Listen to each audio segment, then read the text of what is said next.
Welcome everyone to the first and only sports gambling game show in the world. Let it ride. I'm your host, Sean, stacking the money green, and this is our second championship edition where two previous Let It Ride winners will compete in a battle of trivia, picks, and of course excuses. The winner gets a huge prize package of bragging rights and an IOU from me. All right, let's welcome on our first D-Gen champion, or as they will now be called, D-Genpian. He hosts the Luck Stops Here podcast and stands tall enough to play power forward in the Philippines. Give it up for the book cooker, the Vegas menace, the degenerate heavyweight Scott Boom Boom Bowser. Scott, the question that's on everyone's mind as a Las Vegas resident: have you bumped into OJ Simpson yet? No, I haven't, and I'm really upset I haven't. But a body just turned up in his gated community not too long ago, so that led to some good local laughs. Well, hopefully that person wasn't working at a working at a restaurant trying to return a pair of eyeglasses. All right, moving on to our next D-Genpian. He is the creator of the DFS flow chart and one of our most popular writers over at sportsgamblingpodcast.com. Give it up for the Duke of Debauchery, the Count of Corruption, the Baron of Bad Choices, His Excellency Jon Jackson. John, I hear you're on a number crunching hiatus until after the NFL draft. What the hell are you doing these days with all your free time? I'm getting pretty deep in the NBA Top Shots market. I was gonna say, why are we not talking about NBA Top Shots? We're all in on Doge cryptocurrency. Why have we not gotten on? Explain to people if they haven't heard, what is NBA Top Shots? Well, I'm trying to figure it out myself still, but basically you buy a moment online, which is similar to buying a cardboard card, except it's online and it's a video clip, and you can pretty much find them all on YouTube, and people are paying thousands of dollars for them. Wow. Who knows? Maybe one day this video clip will skyrocket in value. Unlikely. All right, let's take a quick review of how the game works. In round one, I test their sports gambling knowledge with trivia questions. In round two, we look at how many units each contestant won with their last lock, dog, and teases. And in the final round, they'll give us their best bets for the weekend. Whoever has more units come Monday wins, and we'll return to round one. Questions are worth 10 units. Scott, as far as you know, we flipped a coin before the show and you're up first. Your category: back to school. According to the very prestigious, very legal sports books, which of these college basketball teams has negative odds to get a number one seed on Selection Sunday? Alabama, Ohio State, Michigan, or Houston? Who right now is minus money to get a number one seed for March Madness? Alabama, Ohio State, Michigan, or Houston? I'm going to go with Houston. Oh, it is Michigan right now at minus 250. Couple other heavyweights to get the number one seed: Baylor and Gonzaga at minus 1,000.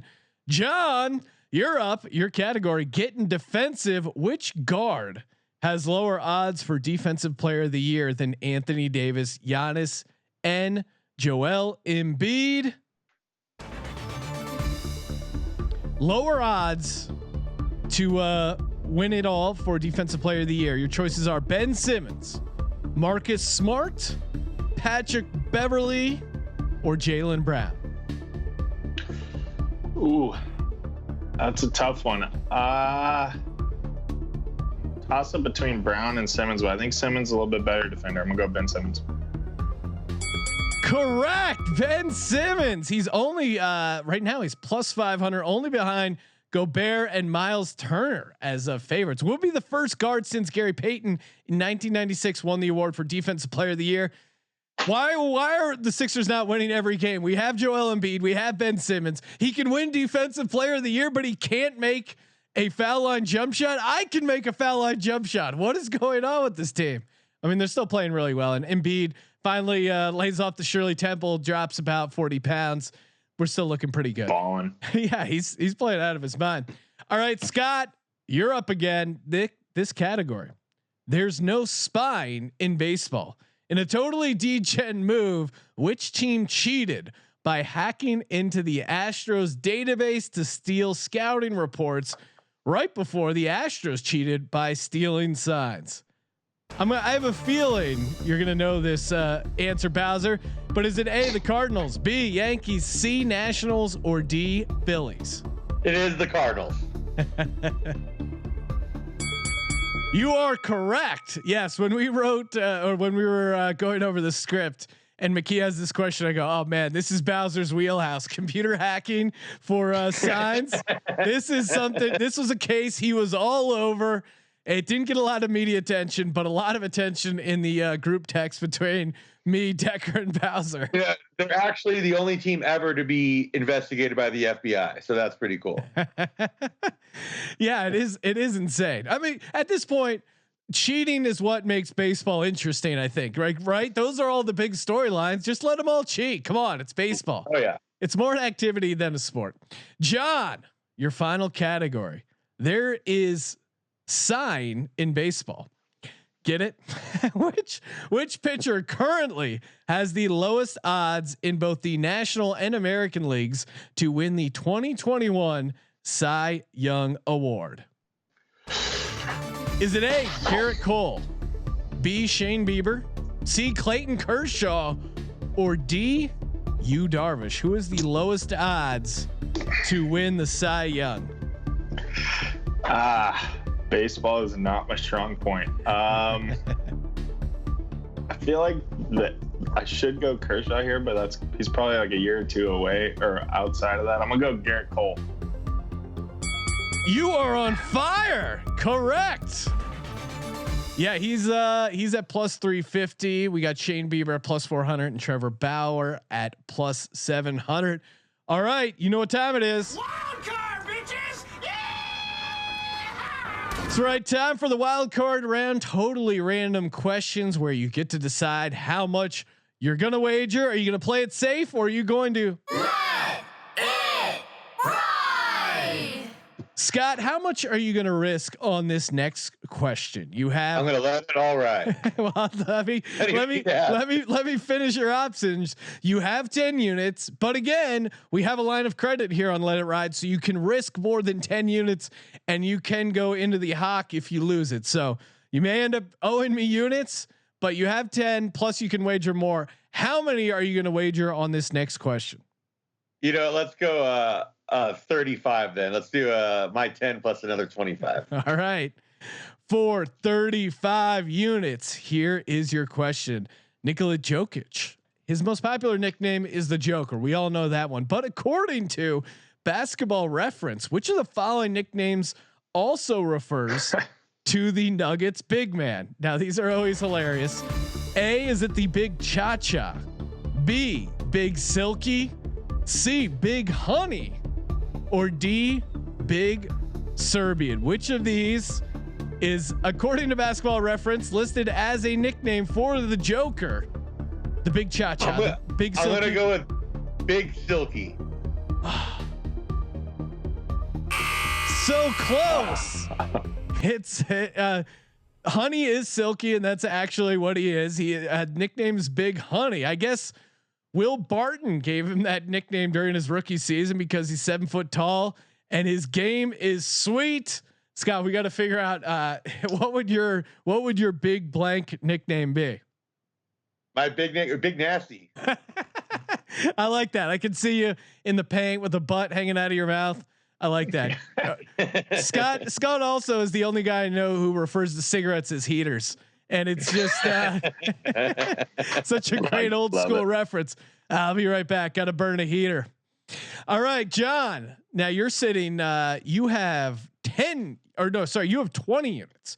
And again, you can wager more than you have, but keep in mind, Scott is sitting at negative 25.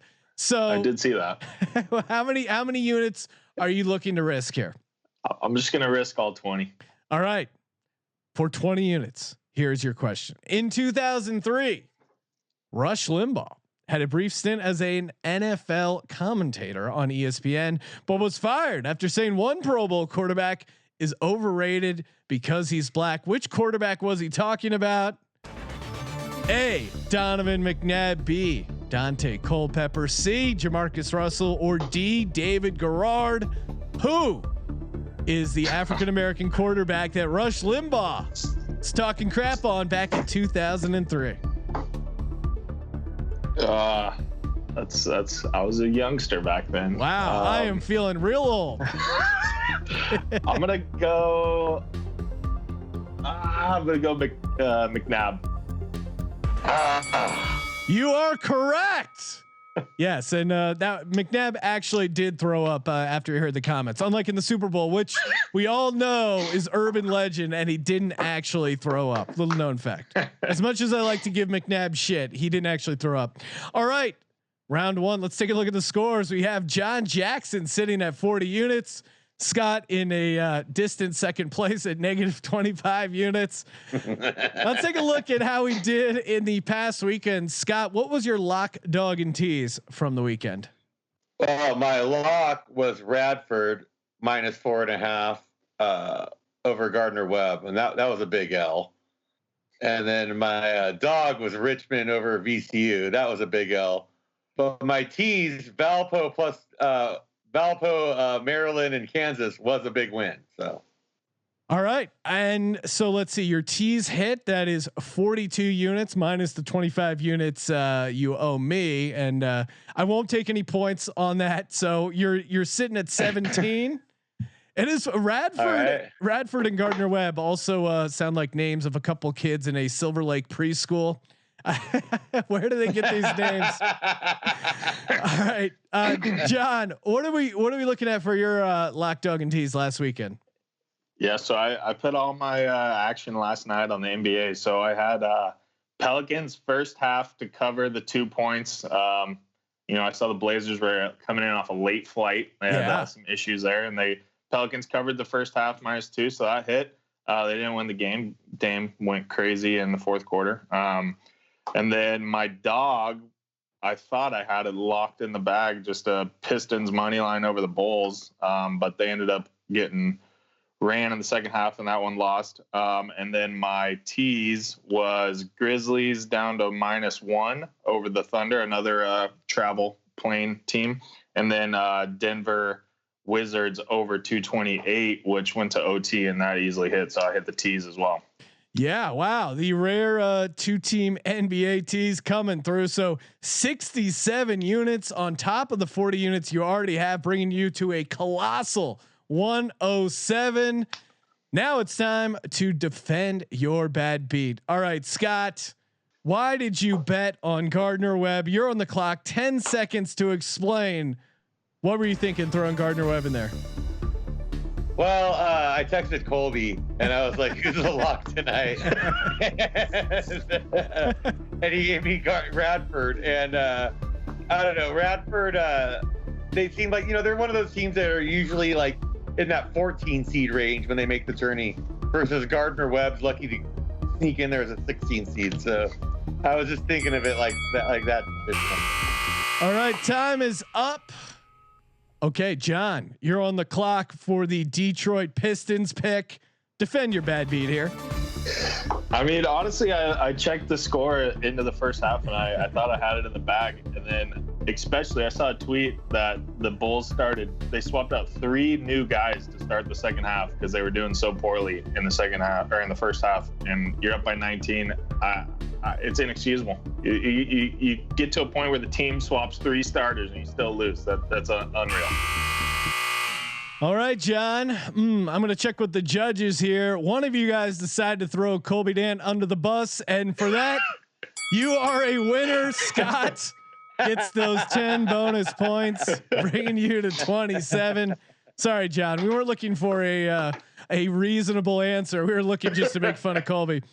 Okay, that's perfect. This is what it all comes down to. John, you're up big here. You're in the lead. You have 107 units to lay on this weekend's action. What are you picking here? All right. So I have to bet them all? Well, that's up to you. If you want to hang on to some, feel free. All right. I'm still going to get some action down. So I got 3 bets here. I'm going to put 20 units on each. I'm gonna go, and these are all tomorrow night's bets because I prefer to bet games when you actually know the lines. So I'm gonna go Warriors -5.5 over the Magic, and then I'm gonna go Suns and Pelicans over 230.5.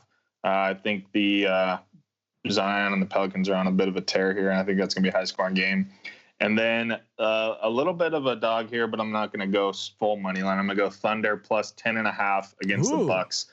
The Bucks are, last I checked, not looking too well tonight against the Raptors. The Thunder have been pesky these last 2 weeks as huge dogs, like almost every night, and they almost always cover. So I like that one. Yeah. All right, there you go. 3 NBA bets laying 60 units. So either way, you're going to have 47 units left. Scott, I feel like I've been in this place with you before. Down big, we got 27 units. What are you gonna do to get yourself out of this hole and come home a winner this weekend? I need a haymaker here, so I'm looking at FCS football. Yep. Going to my Northern Iowa barn makers or whatever the hell they are at +120 money line. I'm gonna go with North Dakota at +125. Now this is a parlay, right? Yeah, parlay. Yeah, okay. They're at home against Southern Illinois, so I'm going to take 2 home slight underdogs there at +120, +125, and then I'm going to on a straight pick 'em.